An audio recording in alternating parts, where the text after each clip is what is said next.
Alrighty guys, welcome back. It's your host Idealist here. Another video here in our tutorial series, and believe it or not, we got up to 30 heroes done already, just beginning of April of 2025. So, it's been a lot of work getting through these characters and doing, looking at all the characters and talking about them and doing everything, but we're going to continue doing it until it's done, and I'm having a lot of fun with it, but it is a lot of work, so I would appreciate it if you guys enjoy this series.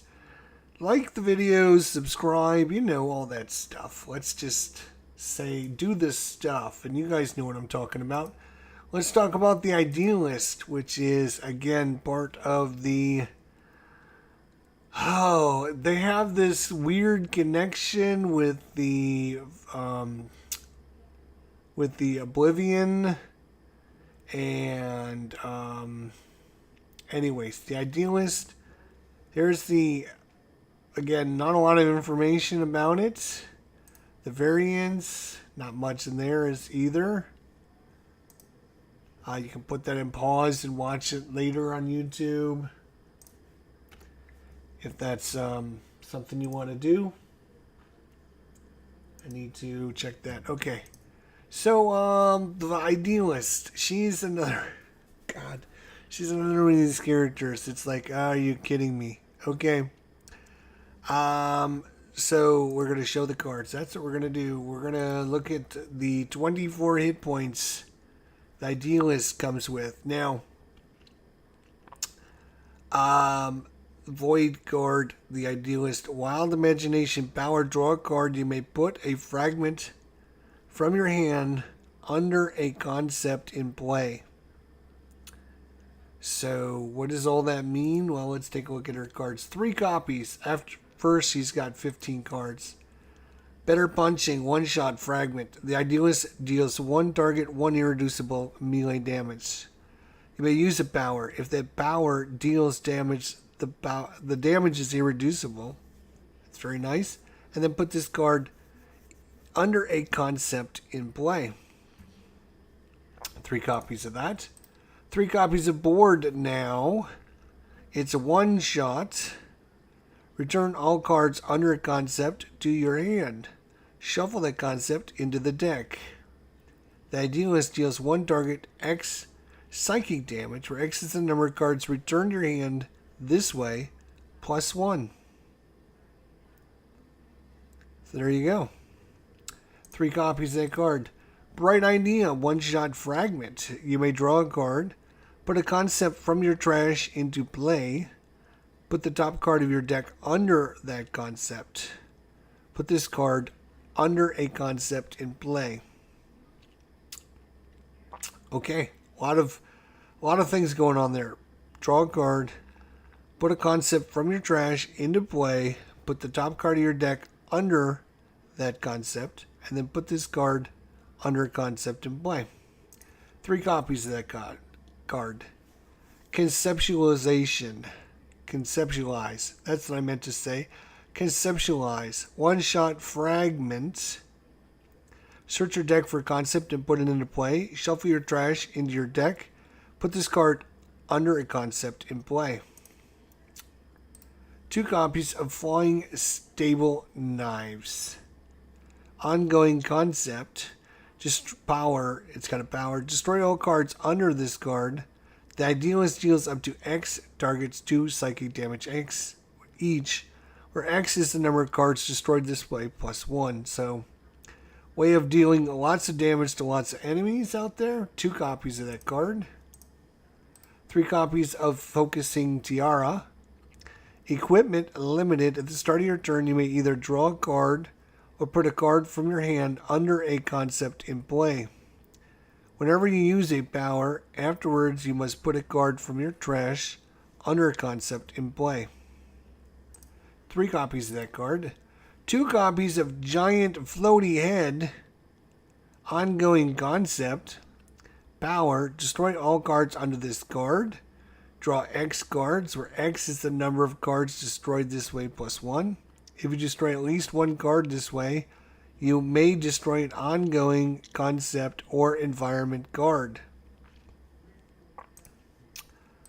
We have the Hedgehogs, one-shot fragments. The Idealist deals up to 2 targets 2 melee damage each. Put this card under a concept in play. Karate Robots, ongoing concept. Power, destroy all cards under this card. The Idealist deals 1 target X melee damage, where X is psychic. One target X melee damage and X psychic damage, where X is the number of cards destroyed this way, plus 1. So, a lot of ongoing concepts, and you're going to be doing a lot of damage or drawing cards or doing things, and every card you use, instead of going discarding, is going under one of your powers.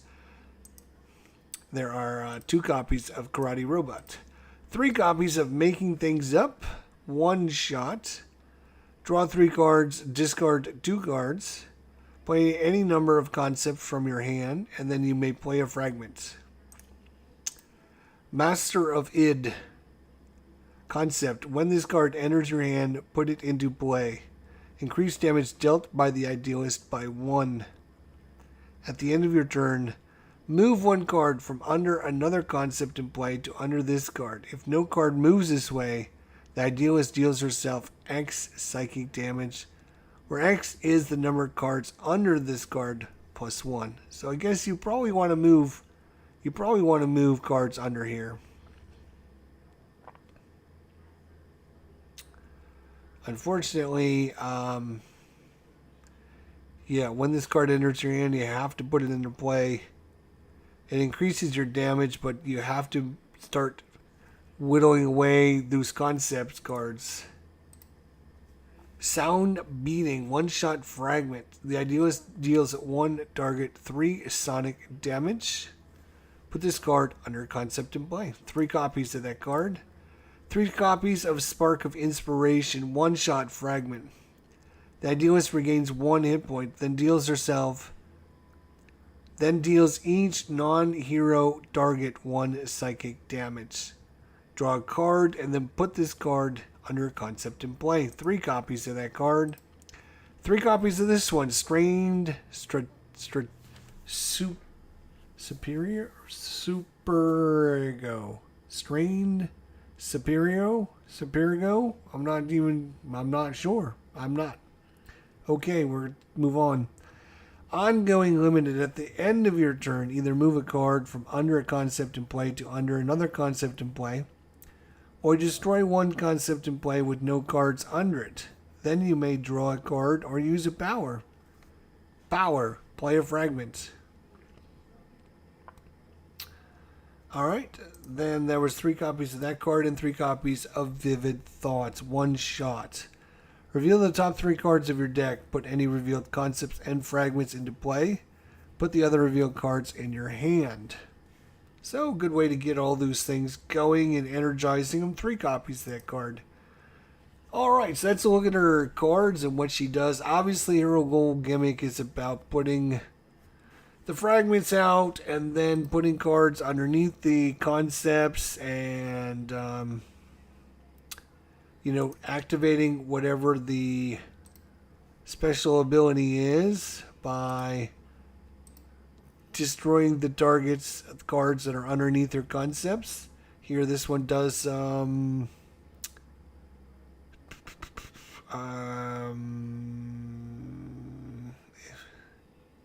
destroy ongoing cards. This is destroying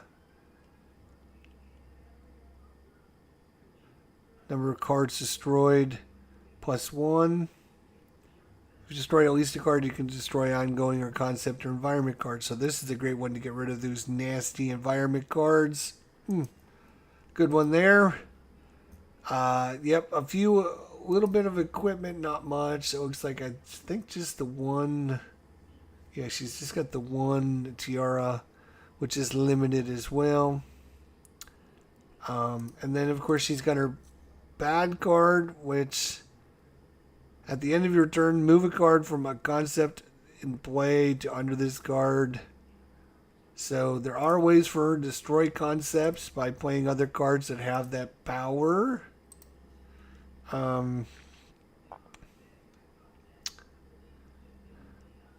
So, she's going to have to work on trying to keep these other cards. I know we saw one. I'm just trying to remember where it was.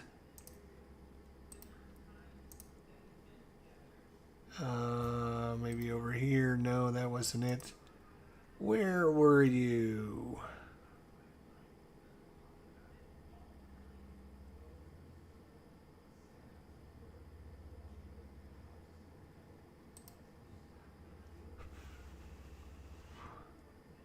That's doing damage. That's just a one shot. Destroy. Destroy X cards. Yeah. Okay. So that's the environments. Destroy all cards on this card. You deal targets. Yes. So a bunch of targets, some damage based upon the number of cards that are under there. Maybe those are one shots.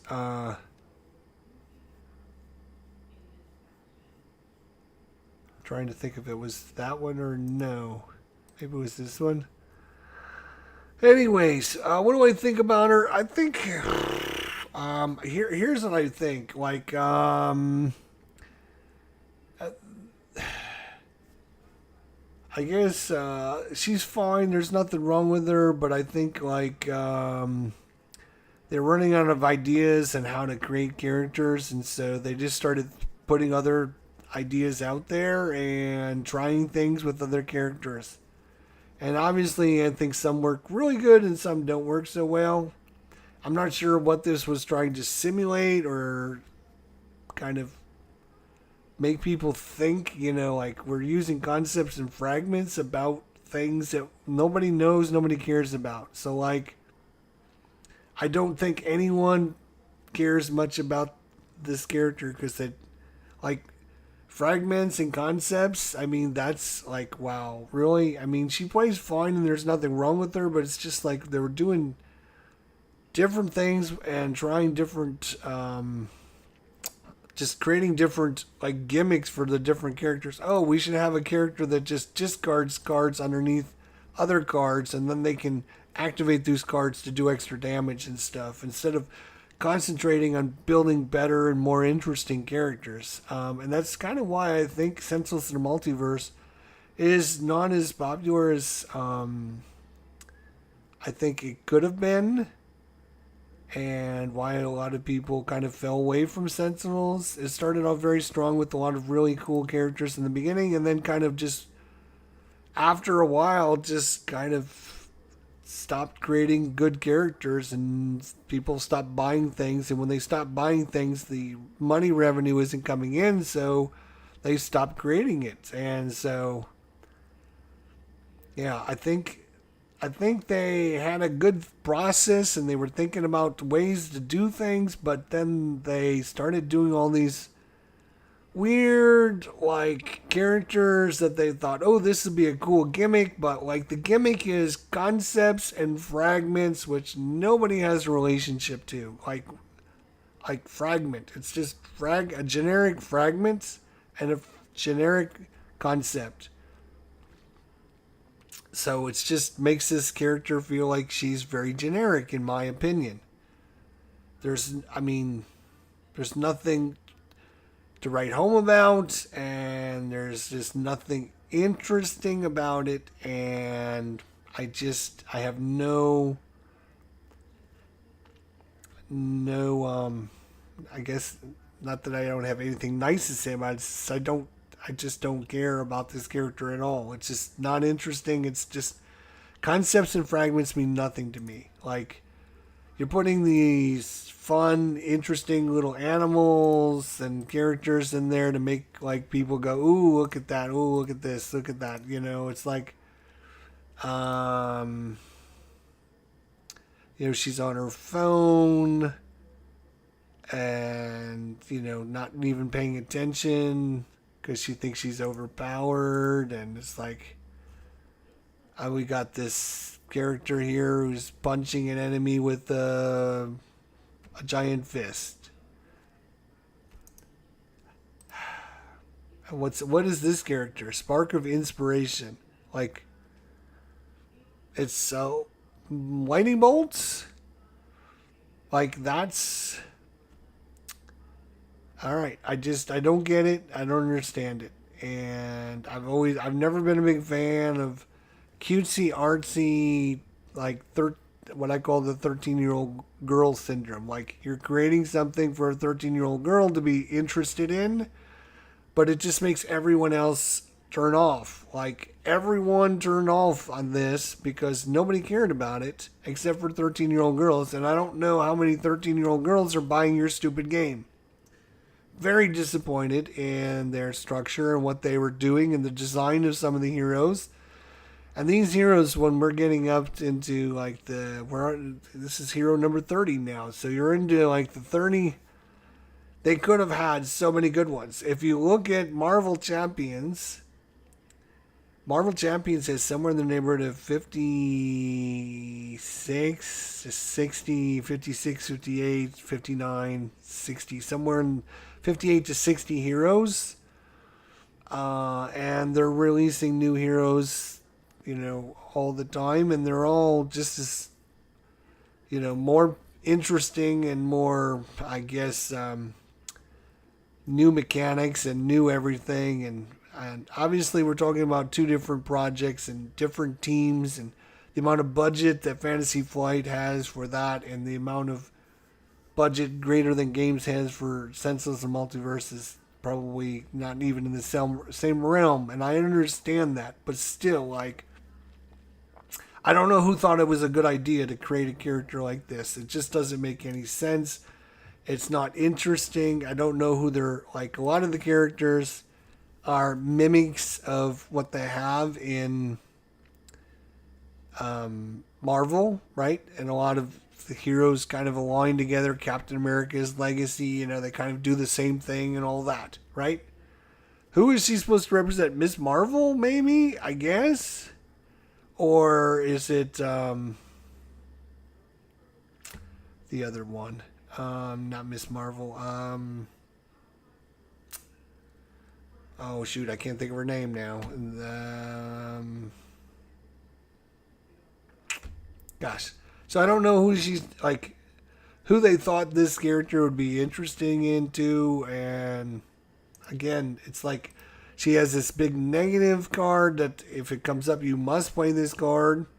So it's like, okay, she's got these cool things that she can do by putting fragments on the table underneath her concepts and then activating the concepts by destroying all the fragments. Okay. Just generic terms for like generic things. So I don't know. I don't want to sound negative. I don't want to sound like I'm poo-pooing, but it's just the artwork doesn't interest me.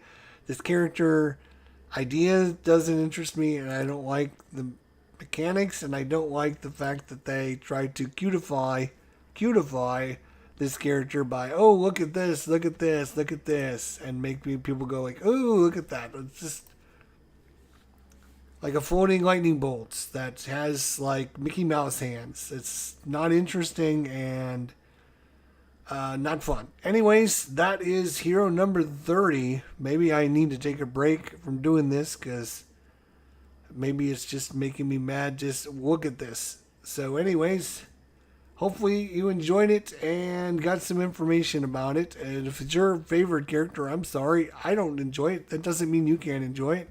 I'm just giving you my opinion of the tutorial series. If you want to do your own tutorial series, feel free. The internet's free. You can do that. And yeah, and then I'll come watch your show. All right. Well, there you go. That is a look at hero number 30, the Idealist. If you're a 13-year-old girl, you might like it. Otherwise, probably not. Take care, everybody. See you next time.